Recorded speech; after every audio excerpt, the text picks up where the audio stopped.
ከሆነ ምናልባት ቀለበቱን ማድረግ ፈርቼ ሳይሆን ጠፍቶብኝ ነው። ይቅርታው አራፈታዊ በቃ እኔ ልጥለው ፈልጌ አልነበረም። ሳላስብ ሪት ያለሽ እኔም እኮ በጣም ግን ፈርቼ ነበር። በቃ ለነግርህ ራሱ በጣም ፈርቼ ነበር። እኔ ልፍራ እኮ አያሳስብም።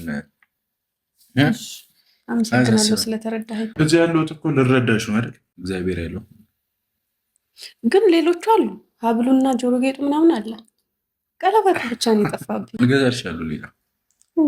ኧረ ችግር የለውም ችግር የለውም ባትገዛልኝ። ችግር ካለው ምን ይገዛልሻለሁ?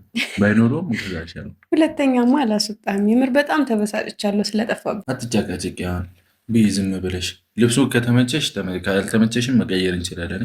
ግን ያምራሉ በጣም እሞክረውና እነግረዋለሁ። ግን ወድጀዋለሁ። ከለሮቹ አንቺ ጋር ይሄዳል ብዬ አስባለሁ። ያምራል። ዳሩ አይጠቅምም እንጂ ሰው ቢያዝን ባለፈው የህልዋን ነገር ፈጣሪ ካልጻፈው ያኔ ያልኩሽ ይሄ ነው ያኔ